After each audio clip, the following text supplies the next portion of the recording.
రీసెంట్గా ఆంధ్రజ్యోతిలో వచ్చిన కొత్త పలుకులు కానీ వీకెండ్ కామెంట్ విత్ ఆర్కే రెండు ఒకటే కదా.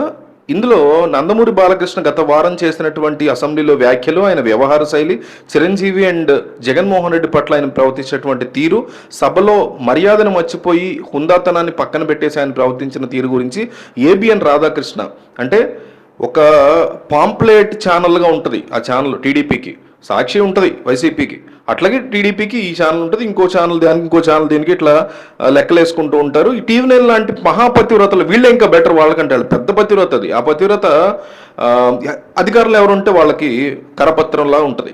సరే, టీవీ నైన్ తర్వాత ఏకుదాం వేరే టాపిక్ వచ్చినప్పుడు ఇప్పుడు ఈ విషయానికి వస్తే ఏబిఎన్ ఆంధ్రజ్యోతిలో రాధాకృష్ణ తన కొత్త పలుకు రాస్తూ నందమూరి బాలకృష్ణ ఏ రకంగా ప్రవర్తించారు అసెంబ్లీలో అనే దాన్ని నిక్కచ్చిగా క్లియర్ కట్గా ఆయన చేసినటువంటి వ్యవహార శైలి ఎంత వరస్ట్గా ఉంది, సభా మర్యాదలను ఎంతగా తొంగలో తొక్కుతుంది అనేది పర్ఫెక్ట్గా ఎక్స్ప్లెయిన్ చేశారు.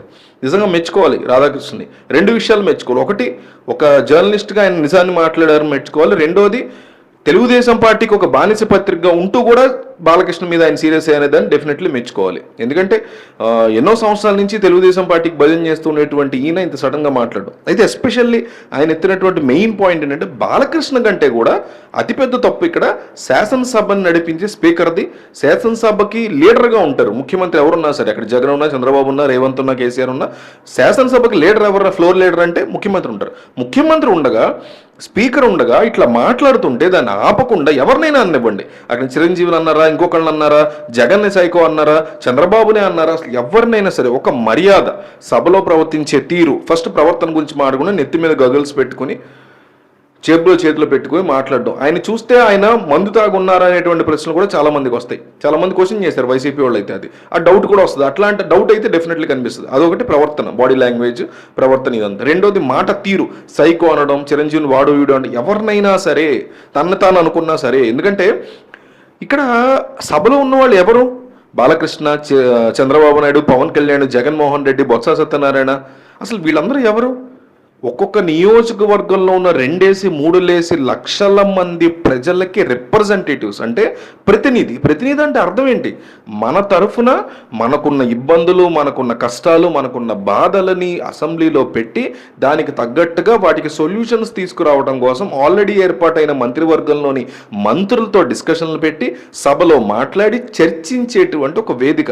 దానికోసం వీళ్ళు ఎంచుకున్నటువంటి ప్రతినిధులు. రెండోది, ఇబ్బందికర పరిస్థితులు రాష్ట్రంలో ఉన్నప్పుడు దానికి తగ్గ చట్టాలు రూపొందించి వాటిని ఇంప్లిమెంట్ చేసేలాగా మనం ఎన్నుకున్నటువంటి మన రిప్రజెంటేటివ్స్ వీళ్ళు. కళ్ళు నెత్తికెక్కేలా ప్రవర్తించి అందరూ ఉన్నారు, అన్ని పార్టీలు వాళ్ళు అంతే. జగన్ పార్టీ అనండి, జనసేన అనండి, టీడీపీ అనండి, ప్రతి పార్టీలు కూడా కళ్ళు నెత్తికెక్కి ప్రవర్తించేటువంటి వాళ్ళే 99% మంది ఉంటారు. అందులో ఈయన కూడా ఒకరనేది మొన్న ఆయన ప్రవర్తన వల్ల చాలా క్లియర్ కట్గా కనిపించింది. అయితే ఆశ్చర్యకరమైన విషయం ఏంటంటే ఈ అంశాన్ని సాక్షి కంటే కూడా ఏబిఎన్ రాధాకృష్ణ దీన్ని తెర మీద తీసుకొచ్చి ఆయన్ని ఏకిపాడాను. సాక్షి ఇంకొక రకమైన దొంగ డ్రామాలు, ఏ పార్టీ అయినా సిగ్గులేని పనులు చేస్తూ ఉంటే దాని పార్టీ పత్రికలు ఇంకా దరిద్రమైన పనులు చేస్తూ ఉంటాయి. అసలు ఈ దేశానికి పట్టిన అతిపెద్ద దరిద్రమే జర్నలిజం అమ్ముడుపోవడం. అమ్ముడుపోయిన జర్నలిజమే ఈ దేశానికి పట్టిన అతిపెద్ద దరిద్రం, నీచం. సాక్షి ఏం చేసిందంటే ఈ అంశంలో జగన్ని సైకో అంటే అది పక్కన పెట్టేసి చిరంజీవిని అన్నాడు బాలకృష్ణ వాడు వీడని, కానీ దానికి పవన్ కళ్యాణ్ రెస్పాండ్ అవ్వలేదని అదో రకమైనటువంటి యాంగిల్ తీసుకెళ్ళింది. దీన్ని ఇట్లా కూడా తిప్పచ్చారా బాబు స్టీరింగ్ అని షాక్ అయ్యాను నేను చూసి. ఇక్కడ ఏబిఎన్ రాధాకృష్ణ ఏం చేయాలి? బేసిక్గా అయితే బాగా సపోర్ట్ చేయాలి.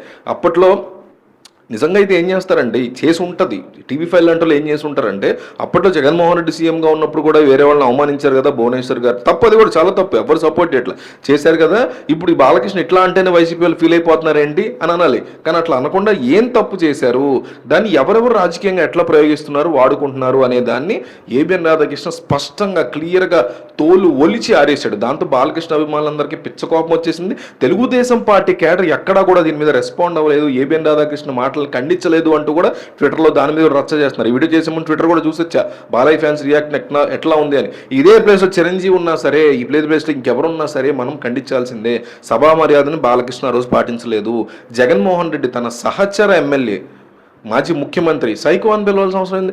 ఇదే బాలకృష్ణ జగన్ పిలిచినా ఇదే అప్లై అవుద్ది, జగన్ తాలూకా వాళ్ళు పార్టీ వాళ్ళు పిలిచినా ఇదే అప్లై అవుద్ది, బయట వాళ్ళు పిలిచినా అదే అప్లై అవుద్ది. మనుషులతో మనిషి మాట్లాడుకుని ఒక సభా సంస్కారాన్ని మర్యాదని ఏర్పాటు చేసుకుని భవిష్యత్తు తరాలకి సమస్యలు తీర్చాల్సిన ప్లేసు అదే, ఇప్పుడున్నటువంటి ఇబ్బందులు చూపించాల్సిన పరిస్థితి అదే, ఇబ్బందులు సాల్వ్ చేయడానికి తరీకా ఎట్లా ఉంటుందో చూపించాల్సినటువంటి స్థానం ఇదే. ఇట్లాంటి స్థానాన్ని అందరూ టీవీలో లైవ్లో అబ్జర్వ్ చేస్తున్నప్పుడు చిన్న చిన్న పిల్లలు చూస్తుంటారు, పోనీ పెద్దవాళ్ళు చూస్తుంటారు, మీలాంటి వాళ్ళు అలాంటి వాళ్ళు పెద్దవాళ్ళు అడల్ట్ పీపుల్ చూస్తూ ఉంటారు.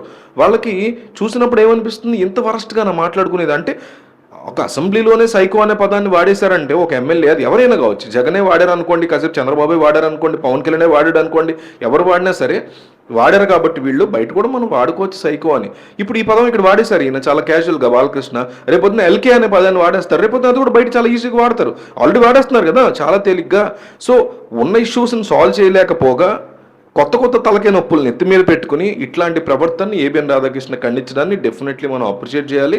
జర్నలిజం ఎప్పుడు కూడా ఇదే పందాలో ఉండాలి. ఓన్లీ ఈ ఒక్క టాపిక్ వరకే ఈ టీడీపీకి సంబంధించి ఇన్ని సంవత్సరాల నుంచి బానిసత్వం చేస్తున్నటువంటి ఏబిఎన్ రాధాకృష్ణని 99.99999 అంశాల్లో మనం ఖండిస్తూ కేవలం 0.00001% అంశమైన ఈ యొక్క చిన్న దాంట్లో మాత్రం మనం ఎంచుకోవాలి. ఎందుకంటే ఎక్కడ రాంగ్ జరిగినా దాన్ని మనం అంతే తీవ్రంగా ఖండిస్తూ, అదే వ్యక్తి ఏదన్నా ఒక చిన్న మంచి చేసినప్పుడు దాన్ని వేలెత్తి చెయ్యెత్తి చూపిస్తూ ఇదిగో ఈ పాయింట్లో మంచి చేసావు, వెరీ గుడ్ అని అప్రిషియేట్ చేయాల్సిన బాధ్యత ప్రజలకు ఉంటుంది, మనకు ఉంటుంది.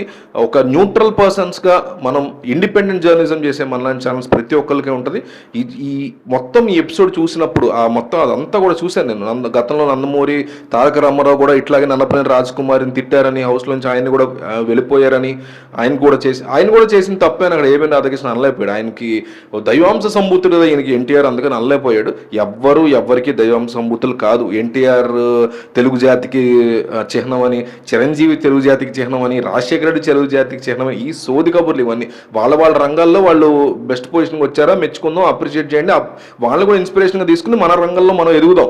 అంతే తప్ప వాళ్ళని దేవుళ్ళగా చూపిస్తూ వాళ్ళ వ్యక్తి పూజలు అనేవి మనం మానుకోవాలి.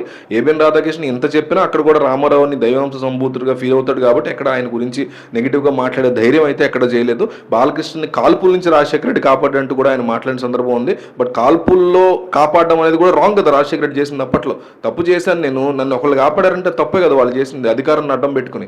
దాన్ని కూడా తెర మీద తీసుకొచ్చే ధైర్యాన్ని చేయలేదు. మళ్ళీ రేపు పొద్దున్నది బాలయ్యకి లీగల్గా ఇబ్బంది అవుద్దని అనుకున్నారేమో. కానీ మొత్తం మీద ఏబిఎన్ రాధాకృష్ణ చేసినటువంటి ఈ మాట్లాడినటువంటి మాటలు కానీ ఆ అంశం కానీ ఖచ్చితంగా మెచ్చుకోదగ్గది.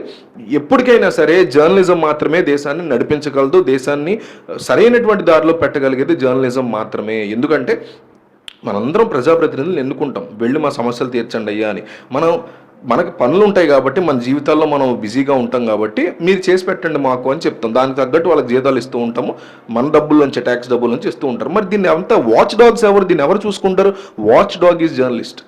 ఖచ్చితంగా వాచ్ డాగ్ ఈజ్ జర్నలిస్ట్. కానీ అది వాళ్ళు వెళ్ళి వాళ్ళని వాచ్ డాగ్ చేయాల్సింది పోయి, ఇదిగో వాళ్ళందరూ బిజీగా ఉన్నారు వేరే పనుల్లో, ఒకవేళ వాళ్ళు మన వైపు వస్తే వాళ్ళని ఎంటర్టైన్మెంట్ వైపు, ఇంకో వైపు కాంట్రవర్సీ వైపు తిప్పేసి నేను అటు నడిపించేస్తాను. ఏదైతే ట్యాక్స్ డబ్బులు వస్తున్నాయో మీకు రకరకాల వీటిల్లోంచి మీరు నొక్కుతూ ఉంటారు కదా స్కాముల్లోంచి, అందులో మాకు కూడా భాగం ఇస్తామంటే వాచ్ డాగ్స్ కాస్త మీ కాళ్ళ బానిసలుగా మారిపోతాము అని ఈ దేశపు జర్నలిజం. మోడీ కాళ్ళ కింద, రాహుల్ గాంధీ కాళ్ళ కింద, కేసీఆర్ కాళ్ళ కింద, రేవంత్ కాళ్ళ కింద, జగన్ కాళ్ళ కింద, పవన్ కళ్యాణ్ కాళ్ళ కింద, చంద్రబాబు కాళ్ళ కింద పడి వాళ్ళ కాళ్ళు నాకుతోంది ఈరోజు ఈ దేశపు జర్నలిజం. 99.99% భారతదేశపు మెయిన్ స్ట్రీమ్ మీడియా కానీ, యూట్యూబ్ ఛానల్స్ కానీ, పేపర్లు కానీ ఇట్లాగే అందరి కాళ్ళు నాకుతూ, బూటు కాళ్ళు నాకుతూనే బతుకుతున్నాయి. ఎక్కడో కొంతమంది ఉంటారు, వాళ్ళలో ఆ నాకుతున్న వాళ్ళలో కూడా ఎవరన్నా ఇట్లా కాస్త పాజిటివ్గా మాట్లాడితే ఖచ్చితంగా మనం వాళ్ళని మెచ్చుకుని ఆ పాయింట్ని తెర మీద తీసుకురావాలి. ఇదే రేపొద్దున సాక్షి కూడా జగన్మోహన్ రెడ్డి సంబంధించినటువంటి ఎమ్మెల్యేని ఎవరన్నా ఖండించి మీరు ఇలా చేయడం తప్పు అని కనుక మాట్లాడితే డెఫినెట్లీ దాని గురించి కూడా మాట్లాడదాం, ఏమాత్రం డౌట్ లేదు. సో ఈ అంశం గురించి మీకు ఏమనిపించింది ఏంటనేది కామెంట్ చేయండి.